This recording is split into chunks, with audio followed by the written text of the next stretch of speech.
पूर्वी दिल्ली प्रीत विहार के सौभाग्य वेंकट हॉल में आज all municipal corporation sanitation supervisor union ने अहम मीटिंग का आयोजन किया, जिसमें 15 जनवरी से होने वाली दिल्ली में सभी सफाई कर्मचारियों की काम बंद हड़ताल के बारे में चर्चा की गई। सभी सुपरवाइजर्स ने यूनियन के फैसले का सम्मान किया। यहाँ पर साथी हैं, ये वायदा करते हैं कि आपके साथ बिल्कुल तन मन धन से खड़े। और दूसरी चीज मैं आपको बताना चाहता हूँ, हमारे सुपरवाइजर कई बार डर जाते हैं। मैं सबको गारंटी के साथ कहता हूँ कि यदि कोई भी आंच आएगी तो वो सबसे पहले मुकेश वैद से टकराएगी, उसके बाद आप तक जाएगी। क्योंकि हम लोग डरते पता नहीं, मेरी समझ से तो बाहर है।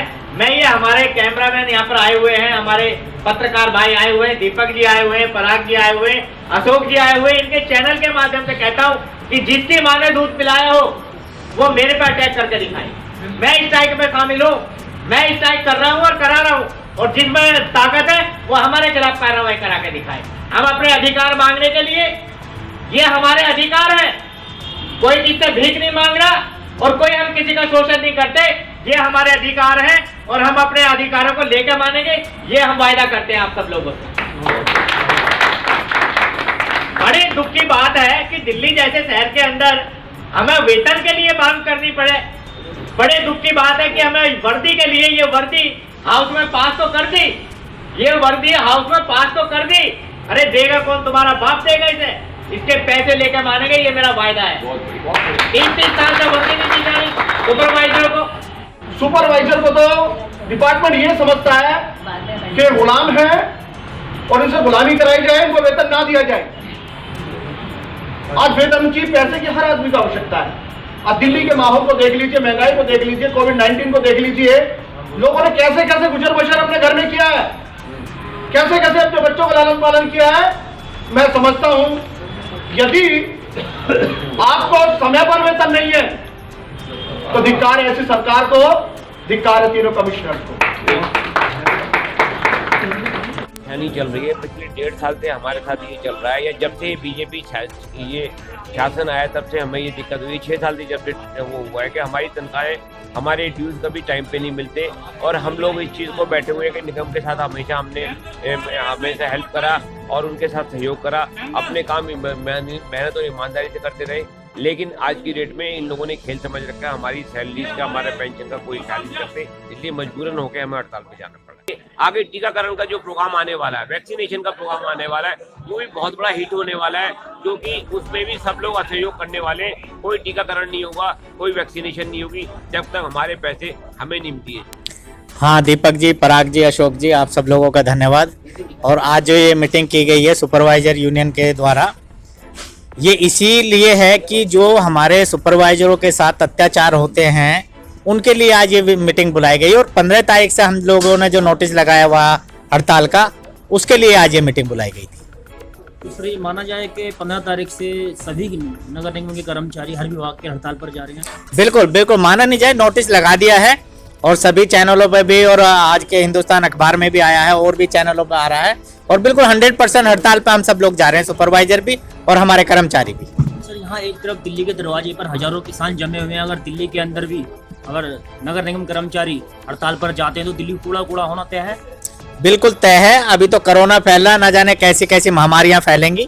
अगर यही हालत रही और सरकार और दिल्ली के निगम के जो अधिकारी बैठे हुए हैं, जो हम लोगों की बिल्कुल भी सुनवाई नहीं करते, उनके कानों तक आवाज पहुंचाने के लिए स्ट्राइक करनी पड़ी है, वरना स्ट्राइक का हम लोगों को शौक नहीं है। हम लोग स्ट्राइक तो बहुत, जब बिल्कुल मजबूरी आ जाती है तब हम स्ट्राइक पर जाते हैं, चाहे वो सफाई कर्मचारी हो, चाहे वो हमारे सुपरवाइजर हो। और अब तो 35-40 यूनियनें मिलकर के हम सब लोग स्ट्राइक पर जा रहे हैं। और दिल्ली में बहुत जल्दी इस तरह का बिगुल बजेगा कि एक तरफ बॉर्डर किसानों ने सील किए हुए, दिल्ली को लगता है कि हम लोगों को सील करनी पड़ेगी। सर, यहाँ एक तरफ दिल्ली को 26 जनवरी की परेड को लेकर साफ सुथरा और सुंदर बनाया जा रहा है, वहीं अगर नगर निगम कर्मचारी हड़ताल पर जाते हैं, क्या दिल्ली की छवि खराब होगी? बिल्कुल छवि खराब होगी, और ये तो बकवासबाजी है। अगर हम लोगों को 26 जनवरी हमारा भी त्योहार है, हम भी अपने जान से ज्यादा मानते हैं, लेकिन अगर पेट में रोटी नहीं जाएगी तो बच्चा तो रोएगा, अगर उसे दूध नहीं मिलेगा तो। अगर हमारे को 4-4, 5-5 महीने तक वेतन नहीं मिलेंगे, हमारे जो लाभांश है वो नहीं मिलेंगे, तो नेचुरल सी बात है फिर किसको त्योहार अच्छे लगते हैं। त्योहार भी 26 जनवरी भी तभी तो हम लोग मनाते हैं अगर हमारी जेब में पैसे होंगे। तो ये तो पैसे वाले मनाएंगे 26 जनवरी, गरीब आदमी 26 जनवरी कैसा मना पाएगा? वो तो आजाद ही नहीं हो पाया, वो तो 70 सालों में आज भी गुलाम है, और गुलाम है तभी तो अपनी लड़ाइयों को लड़ रहा है। वरना हम भी 26 जनवरी मनाते अगर हमारा वेतन सही समय पे मिलता, हमारे जितनी भी सुविधाएं हैं जो सरकारी सिस्टम में जो सीसीआई कंडक्ट रूल के नियम अनुसार जो चीजें मिलनी चाहिए सरकारी कर्मचारी को, वो अगर नहीं मिलेंगी तो फिर 26 जनवरी हम लोगों की कैसी? सरकार को यह संदेश देना चाहता हूं कि सिर्फ बातों से स्वच्छ भारत नहीं होता, बातों से दिल्ली साफ नहीं होती। दिल्ली साफ करने के लिए जो मजदूर काम करता है उसको वेतन चाहिए, उसको बोनस चाहिए, उसकी जो ठंड में सुविधाएं, जो उन्हें वर्दी चाहिए ठंड की, वो ठंड की वर्दी मिलनी चाहिए। बिगर वर्दी के, ठंडी वर्दी के, गर्म वर्दी के बगैर सड़क पे आदमी काम कर लेगा? आज आदमी घरों में भी हीटर लगाकर बैठा हुआ है। तो इन सब चीजों को लेकर के जो हमारी समस्याएं हैं उनको लेकर के हम लड़ रहे हैं, और 15 तारीख से पूरी दिल्ली में स्ट्राइक। आज पूर्वी दिल्ली में हमारे सभी सुपरवाइजर जितने भी हैं, पूर्वी नॉर्थ के भी और साउथ के भी, सभी ने बिगुल बजाया और सभी ने हमने सौगंध खाई है। सर, ये देखा गया है कि कर्मचारी सुबह कड़कड़ाती सर्दी के अंदर काम करते हैं, और जो निगम के अधिकारी हैं, निगम के पार्षद हैं या कमिश्नर या महापौर है, वो हीटर लगाकर अपने कमरे में हीटर लगा के बैठे होते हैं और 2-2, 3-3 बजे अपने ऑफिसों में आते हैं। मैंने अभी पूर्वी दिल्ली नगर निगम की जो फ्रंट का कैमरा, उसकी आरटीआई में मांगी है सीडी, देखते हैं उसमें कितने बजे अधिकारी आते हैं। हम तो एक एक चीज पर नजर रखते हैं ना, हम तो जमीनी स्तर के लोग हैं, ये हमसे तो हर एक चीज की उम्मीद रखते हैं, हम भी तो इनसे अपने वेतन की उम्मीद रखते हैं ना। तो वेतन और बोनस, आपका बोनस भी खा गए। हमने अपने जीवन में किसी भी डिपार्टमेंट में पहली बार देखा कि बोनस कर्मचारियों का दीपावली के तोहफे के तौर पर दिया जाता, कि बच्चों को कपड़े ला देना, बच्चों को मिठाइयां ला देना, और वो भी हमारा बोनस ये डकार गए अधिकारी। हम तो अधिकारियों को कहेंगे मैन तो। देखिए, जो बाबा साहब ने हमारे को संविधान में जितने भी मतलब मजदूर तबके के लोग हैं उनके लिए यूनियन वगैरह और ये संविधान वगैरह बनाए हुए हैं, और ये हमारा मौलिक अधिकार है। अभी किसान 46-47 दिन से वहां पर बैठे हैं, वो उनका मौलिक अधिकार है, तो हमारा ये मौलिक अधिकार है धरना, प्रदर्शन, हड़ताल करना। इसमें कोई हम जुर्म थोड़ा ही कर रहे हैं। जैसे कि अभी दीपक जी बता रहे थे कि ए और बी में वो अरेस्ट करेंगे, ये करेंगे, वो प्लानिंग, उस प्लानिंग की जरूरत नहीं है। हमारे पीछे जनता बहुत है, हमारे कर्मचारी हमारे साथ हैं और हमारे सभी सुपरवाइजर साथ हैं। हाँ जी जी,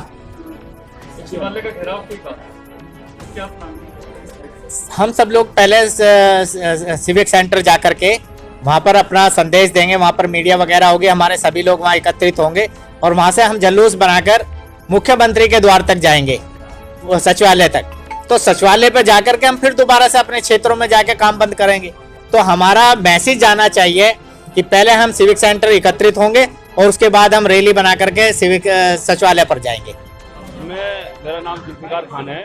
मैं ऑल दिल्ली नगर निगम कर्मचारी भारतीय लोकहित मोर्चा का दिल्ली प्रदेश अध्यक्ष हूँ। एजुकेशन डिपार्टमेंट को मैं ही देखता हूँ, और ये जो हमारा कॉन्ट्रिब्यूशन जुड़ा हुआ है, इसके साथ में हमारी पूरी टीम, पूरा एजुकेशन साथ काम कर रहा है और कदम से कदम मिला रहा है इस काम को। इस प्रकार से जो निगम में दिक्कत है सैलरियों को लेकर, हम तो पहले से भी लड़ाई लड़ते चले आ रहे हैं। ये तो हमारा कॉन्फिडेंस अभी जल्दी ही बना है। बाकी मुकेश वैद भाई, राजकुमार भाई के साथ में और उससे पहले भी हमने बहुत बड़े प्रदर्शन किए। अभी पीछे भी पूरी दिल्ली चढ़ाई, हम लोगों ने चढ़ाई थी, हमने पूरा एजुकेशन ठप कर दिया था। मगर अभी जैसे कि मैं जी सर, रिपब्लिक डे की परेड होने वाली है, ऐसे समय में अगर हड़ताल होगी तो आपको लगता है कि दिल्ली कूड़ा होगी?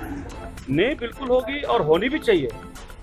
ये जो सेंट्रल में बैठे हुए हैं, लॉबी जो बैठे हुए हैं, इन्हें क्या नहीं पता?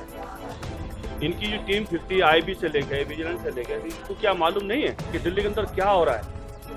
इनको सब मालूम है, मगर ये कर्मचारियों के हितैषी नहीं है, दुश्मन है। ये हमेशा रोड पर कर्मचारियों को देखना चाहते हैं कि इनको परेशान करिए। पता नहीं इनको क्या उससे मैन्युफैक्चरिंग लाभ मिलता है। सैलरी ही तो ले रहे हैं, सैलरी देना तो उनका मौलिक अधिकार बनता है। अब ये सैलरी भी नहीं देंगे तो फिर क्या देंगे हमें?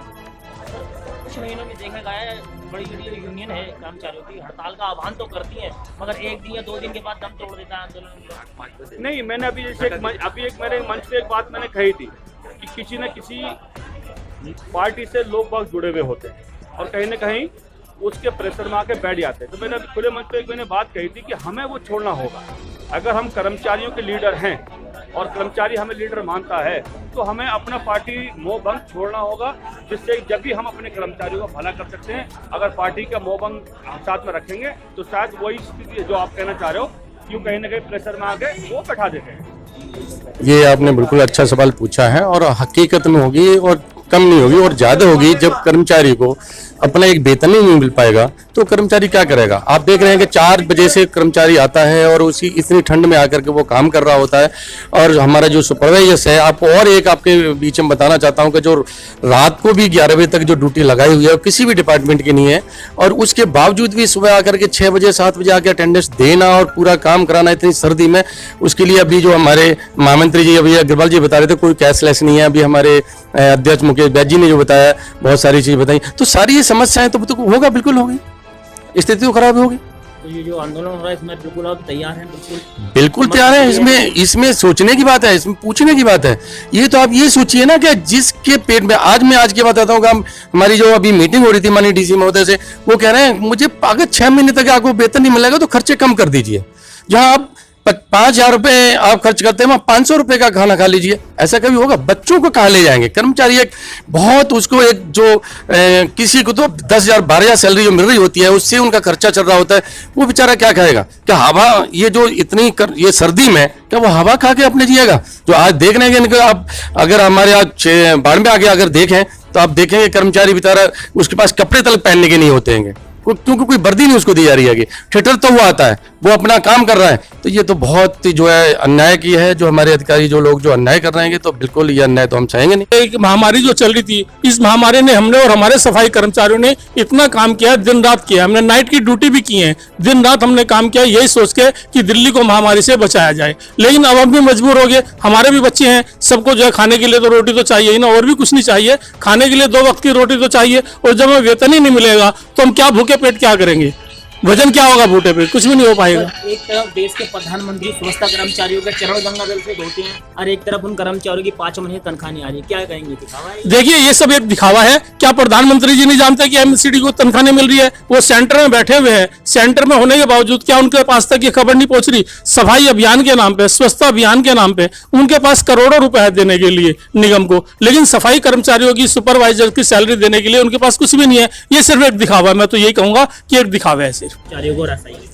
देखिए वास्तव में जो दिल्ली में जो हमारे जो भी सफाई कर्मचारी हैं या सुपरवाइजर हैं, ये हैंड टू माउथ है, इनका कोई बिजनेस तो है नहीं, सैलरी पर डिपेंड है। जब सैलरी यदि समय पर नहीं मिलती है तो कई बार कर्मचारी किराए की वजह से ड्यूटी आना भी छोड़ देता है, और जिससे कि उसकी और भी लैप्स हो जाता है, क्योंकि जब ड्यूटी नहीं आएगा तो उसे सैलरी नहीं मिलेगी। तो ये बहुत ही मतलब दर्दनाक स्थिति है। मैं प्रधानमंत्री भारत सरकार से अपील करूंगा कि इस पर हस्तक्षेप करें और हेल्दी भारत के साथ साथ वेल्दी भारत भी बनाएं। जो कई महीने से सैलरी नहीं आएगी, तनख्वाह नहीं आएगी, तो कई लोगों को एमआई भरनी पड़ती है, तो कितनी परेशानी हो रही है? देखिए एमआई वाले तो आप जानते हैं इशू दूसरा हो जाएगा, क्योंकि वो तो ब्याज पर भी ब्याज ले रहे हैं, और हम लोग सभी ने कुछ ना कुछ इन्वेस्टमेंट किए हुए हैं, तो घर का बजट के साथ साथ पूरी तरह से हमारी प्लानिंग बदल जाती है और हम भुखमरी के कगार पर आ जाते हैं, और ना तो हमें बच्चों की फीस भर पाते, ना पढ़ाई कर पाते, और जब घर पे भोजन ही नहीं होगा तो सही मायने में नाम किसी से कह सकते, और अंदर हमारे हालात